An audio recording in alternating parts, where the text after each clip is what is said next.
Hello, welcome to Hard Compound, an American take on Formula One. We've just finished watching the United States Grand Prix 2021 in Austin. A crowd of 140,000 got to see a heavyweight battle. Ali Frazier, but in this case it was Max Lewis. And it was a great race, a great day for Formula One in America. We've got a content-rich episode for you. But first, son, what are you drinking? Yeah, what an awesome race, an awesome weekend to come back to. So this week, I've got a Dokai beer. It's a Yuza Blonde Ale from Del Cielo Brewing Company in Martinez, California. So Yuza is like an Asian citrus fruit. So for this, you get a lot of that citrusy tartness on the front end, and then on the back end, you get a lot of like multi weediness, which is something that I really enjoy. So this is like a really nice beer for me, and for any Americans who likely know what a shock top is. It's like a grown up, really nice version of a shock top. Nice, nice. I do not know what a shock top is, a grown-up version or a child version, actually. You'll have to explain that to me another time. I am having a solid American beer, Founders Brewery, a good craft brewery in the United States here in Michigan. I'm having their Solid Gold Premium Lager. This is a can't miss beer. Anyone who enjoys a nice beer, especially on a sunny day in Austin, they will love this beer. Nice. Yeah, that is refreshing. So, Max did it. His eighth win. Most laps this season he's led. And that was quite the battle. Why don't you give me your first impressions? Yeah, from top to bottom, just a fun and awesome race. Shouts out to all the fans. I mean, what a way to welcome back North American Formula One racing. But yeah, I mean, Max and Lewis just gave us a show. What an awesome display from both of those drivers. They are the heavyweights in this series right now. And they came out swinging, both of them. Was a lot of fun to watch. But, you go down the list and we had some awesome battles from the very start. We saw the Ferraris battling the McLarens, Sainz and Ricardo. We even saw the old guys getting into some scraps. Alonso was throwing punches. Vettel throwing his elbows out there. It was just good racing all around. It was a lot of fun to watch. That was a fun race to watch. I have to say it was fun to see F1 in America. It was fun to see 140,000 show up, the largest crowd to see an event in the US since COVID. It was a great day. It was a great race. As you said, it was fun practice, fun qualifying, and we got to see some great battles all throughout the race. We'll get to the Max Lewis battle in a second, but Ricardo Sainz, they were going at it. Leclerc, he was having a real good weekend, getting as much out of that Ferrari as possible. Kimi didn't back down when Alonso took the fight to him. Alonso didn't back down. He didn't back down when he took the fight to Kimi's alpha teammate, Giovinazzi. Vettel was out there, like you said, throwing punches, not backing down. So it was great to see the veterans, the old guys in sort of the lesser cars, bringing it for the fans, doing all they could to get position. It was a real fun race. But obviously, what everyone came to see, and we got our money's worth, Max Lewis. I have to say, I thought this was Lewis's race. Mercedes in the turbo hybrid era has never lost at Austin. Mercedes had a great weekend. I think that car is a bit faster than Red Bull, especially on this course. And Lewis had that rare great start. I don't mean to knock Lewis on the starts, but he's been driving that Mercedes for so long that he basically is gifted first or second place at worst. So we never really get to see him have to really work it at the start of the race. But this time he did. He took it to Max, and I did not think Max was going to be able to win this race. The fact that he did, that he held on, and Lewis had fresher tires at the end, to me, that was a Max Verstappen statement. That was him saying, this is my season. I'm the top driver in F1. Lewis, you can take your 7 championships. You can take that Mercedes, but I'm daring you now. And he brought it. So All credit to Max Verstappen. And hey, all credit to Lewis. 7 championships, it's not enough for the man. Yeah, he wants it all. He wants the glory. He's already got it, but he wants those records to never be broken, and he's still pushing. Which I mean, that's what you want from a driver, from a racer. But I think this battle is very reminiscent of another battle that Hamilton has had in the past with Alonso. He was kind of the young gun back with McLaren, where he won his first championship by a very, very slim margin over, the two-time world champion Fernando Alonso. So, he's been in these kinds of situations, and now Max is getting into him with Lewis, and I think it's a lot of fun to watch, and I think that kind of thing is going to continue throughout Formula One racing. When the next crop of brilliant young racers come up, they're going to be going up against some of the best in Verstappen and these other young guys, Leclerc, Norris, Russell. It'll be a lot of fun to watch for a long time. Yeah, I mean, here we are talking about veterans. Lewis battling for another championship, Alonso out there battling, Raikkonen still in it, Vettel still in it. But, youth finds a way. I mean, watching Norris out there, Leclerc. I mean, Max is only, what, 24? It seems like he's been in Yeah. F1 forever, and he's only 24. But we're also seeing great kind of mid-pack battles. Ricardo and Sainz was fun to watch. Perez had to deal with Leclerc, who was getting much more out of that Ferrari than I thought was possible. Hmm. So just all around, it was a great race. I think everyone got what they wanted to see. They got to see overtakes. They got to see battles in the mid, at the front. They got to see the heavyweight bout, the top card, Lewis versus Max, and they did not disappoint. They brought it right to the very end. I thought with about 5 laps left that this was Lewis's race still. Max somehow held on. So I think this was a statement by Max in winning this race that I think everyone sort of thought was Mercedes to lose. I think it was also a testament to F1 in America. I think it's a new era now for F1 in America. That many fans, that big of a party, that much of a show. So really just great things all around. Yeah, I think Texans especially and Americans in general know how to party. They love a good party. And they proved it this weekend. The whole weekend was just fun and exciting. I mean, even in qualifying, every, provisional pole sitter got a massive cheer as they clocked in across the line. And then throughout the whole race, we saw the big cheers every time there was an overtake at the front, or even in some of the good mid-pack battles. We got some big cheers for some of those guys. It was a lot of fun to watch. I'm so excited for, the next several seasons when we get double American races in Miami and in Texas. I think that's going to be just a ton of fun to watch. I think we're going to get a show at both of those events, and it'll be a lot of fun. Yeah. I mean, this was a heck of a show Texas put on. It was a great race. It was a great day for Formula One in America. And to think that next year we get Austin and Miami, that should be fun. We like to talk up F1 to our fellow Americans, but we also like to talk up our fellow Americans who are in F1. And shout out to Zach Brown running the McLaren team. It was just a few years ago. Alonso was in that McLaren, and we didn't know if it was going to finish the race. We didn't even know if he was going to get a lap in. That's how unreliable that car was. A few years later, McLaren's now battling for third. In fact, I just checked the third place battle between the two great Formula One storied teams, Ferrari and McLaren. McLaren is up by just 3.5 points.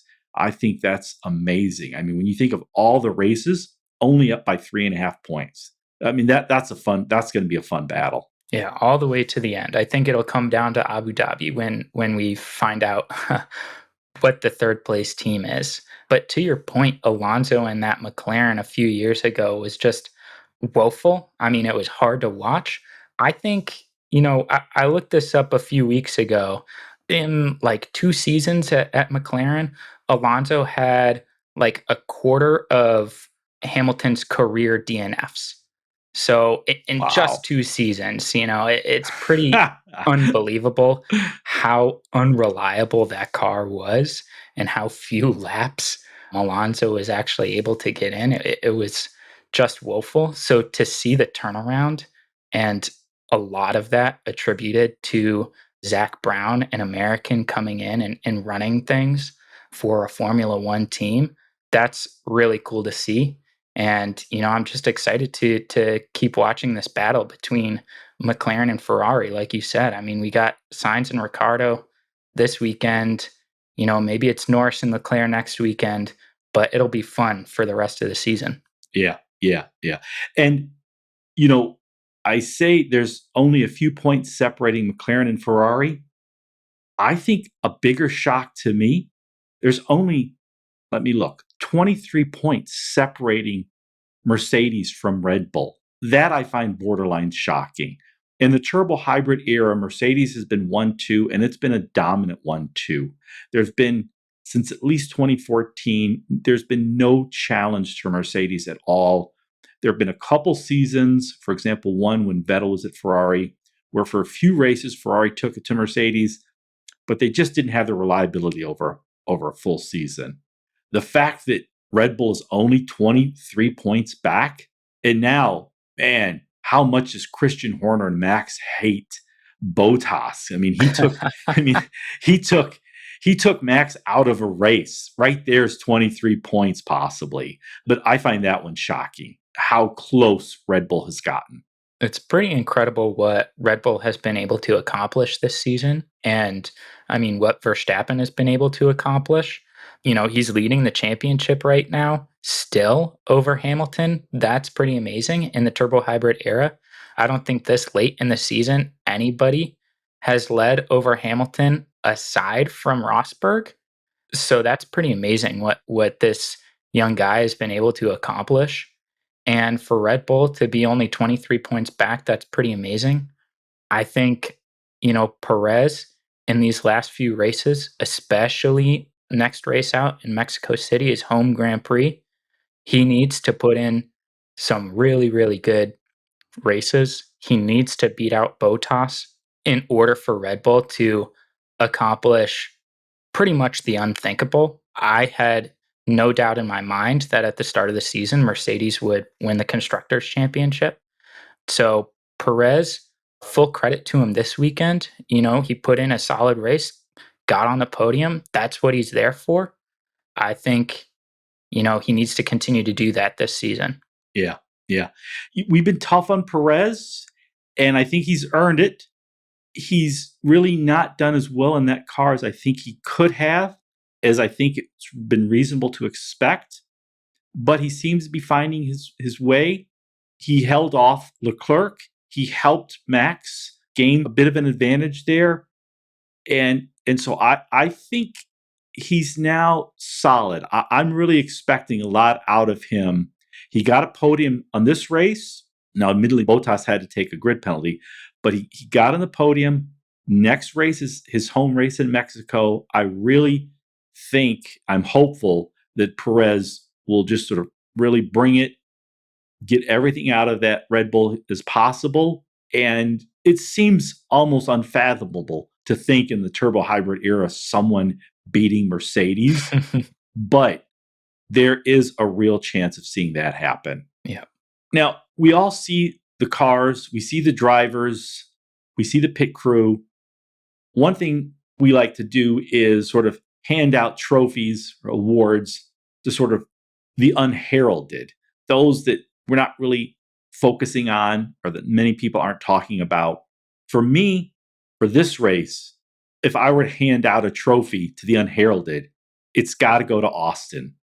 Almost 400,000 showed up over the 3 days for practice qualifying in the race, 140,000 at the race, biggest crowd in the US since COVID.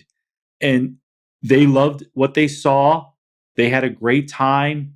And I think they revealed to F1 that we need to make sure Formula One stays in America. So hats off to them. I want to give a trophy to the fans in Austin. I also want to mention Willie T. Ribbs. Sky Sports did a little short on him. It was great. He was the first, I believe, first African American F1 test driver. I think he may have been the first African American IndyCar driver. And they did a nice profile on him, and he really helped connect his story with sort of the past and with the future of F1 and hit some of the issues he's facing that Lewis Hamilton is facing. Mhm. So a great race in Austin. Texas put on a show. Formula One put on a show. Everybody's happy. Maybe not Toto Wolff. He feels he deserves every number one, but two for Mercedes, one for Red Bull. The Max Lewis battle continues. Next race, 2 weeks from now in Mexico. Now, one of my favorite segments here is we do Across the Line. We pick who we think will come on not just the top three, but the top five finishers. Once someone is taken, they're off the board. I think you get to go first. So, Mexico, 2 weeks away. Who do you think is going to take that first spot? Yeah, I think this is going to be a fun race. It's Perez, his home race. So I hope he does well. I think that would be awesome if he wins. But I have to go with a hot hand, his teammate, Max Verstappen, getting back to back wins. Nice, nice. Max can do it. I don't think there's a better racer on the grid right now. I do think Mercedes has a slightly faster car. They're more reliable. We're in the latter stages of this long season. I'm just not sure that Max and Red Bull can pull this off. But having said that, first place, his home race, Red Bull, Sergio Perez. Ooh. Nice. Oh man, It that would would be be. so That's the cool. romantic pick. I'd love for that to happen. I'd love for that to happen for the sport, for Perez, for Red Bull. That would be legendary. So that's my romantic pick. My real money, since I get to choose again, in second, Lewis Hamilton. The legend, the GOAT, 7-time world champion in that Mercedes. But I have him coming just behind Red Bull once again, only this time to Perez. Nice. Yep, the safe pick there. I like the Perez first place, but I'm with you. A Mercedes coming in right behind the Red Bull, so I'm going to take Bottas as my second place finisher. Nice. Yeah, Bottas was relatively quiet this weekend.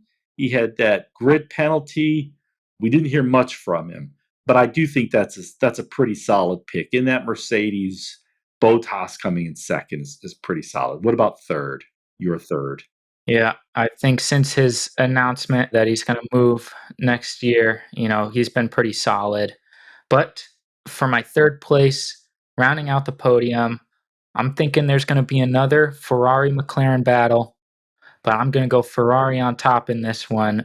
Leclerc is my third place finisher. Excellent. Excellent. That's a good pick. Leclerc had a great race in Austin. He's getting as much out of that Ferrari, I think, as anyone would. He put it to Perez, but didn't quite have enough to get on the podium this week. I do think we're going to continue to see these Ferrari McLaren battles through the end of the season. I'm going with Danny Ricciardo. Ooh, nice. I think he's finally cracked the code on that McLaren. I think we're going to see him outrace his teammate Norris for the rest of the season. So I've got Ricciardo in third. In fourth, once again, we've got that McLaren Ferrari battle. I'm taking Carlos Sainz. Nice. Yep, those are real solid picks. I'm with you. Ferrari McLaren battle. So I'm gonna swap it up. You took McLaren Ferrari. I'm gonna take Ferrari McLaren. Norris in fourth place. Nice, nice. Yeah, Norris was another one, relatively quiet weekend. Solid job, but didn't have enough to get on the podium. Okay, and in fifth place. And in fifth place, I'm gonna say he's gonna come back, have a good race in Mexico. He's hampered by some reliability issues this week. I'm gonna go with the AlphaTauri man, Pierre Gasly. Nice, nice. Yeah, I heard they were replacing some sensors at the start of this race. I wasn't sure he was going to start. His car was quickly taken off the track.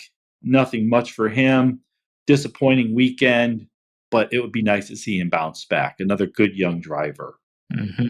For me, fifth place, a lot of great cars, a lot of great drivers already taken off. So I'm going with it's in Mexico. I've got Perez in first. I've got Signs in fourth. Let's go with the all Spanish speaking team. I'll pick Alonso for fifth. Nice. So yeah, I think this is going to be a good race. I'm really looking forward to it. You know, the glow of Austin, I think, won't have worn off by the time we get back to Mexico. And it's been a while because of COVID. It's been a while, so this is going to be a fun race, I think. Any final thoughts on the upcoming Mexico race, or how about a crazy prediction? Yeah, I have a real crazy one for you. We talked about, the first and second place battle in the Constructors' Championship and a third, fourth place battle. So we got Red Bull fighting Mercedes and McLaren fighting Ferrari. I think that by the end of the season, we're going to see those places swap. So we're going to have Red Bull on top of Mercedes and Ferrari on top of McLaren. That is a truly crazy prediction. That one is hard to believe. In the turbo hybrid era, Mercedes not finishing on top is very hard to believe. Ferrari, with all the problems they had just a year ago, that they could be in third is pretty impressive, I have to say. And they have the glamour team of Leclerc and Carlos Sainz. I've got to go though with Zach Brown running that McLaren team. He's really turned it around. So I can't say I'm in agreement with you on that crazy prediction, but I'd love to see it. My crazy prediction for Mexico is craziness. This is a long season. We're in the final few races. The teams, the pit crew, all the associated members, they don't live the life of the F1 drivers. This is hard on them. This is a long, arduous, taxing season. They've now gone from Europe to the US. They're going back home, then to Mexico. I think there's going to be some emotional, physical, psychological wear and tear. My crazy prediction for Mexico is not one, but two massive pit crew screw ups. Just just because of where we are in the season and the grind of the season. So that's my crazy prediction. Yeah. Yeah, that makes sense. I mean, it's tough out there. It's not just it, not just the drivers, but everybody involved. it is, and it's not a 22 race season at Silverstone or in Western Europe. This Yeah. is a global sport. They're going from Asia, Middle East, Europe, Eastern Europe, U.S., Mexico, South America. This is a gauntlet that they're running. So I think we're going to see some screw ups in Mexico. Okay, that was it. It was a great race. It was a great weekend for F1, a great weekend for F1 in America. I want to thank everybody for listening to America's and the world's most beloved father and son F1 podcast. We are Lights Out. See ya. Thanks for listening.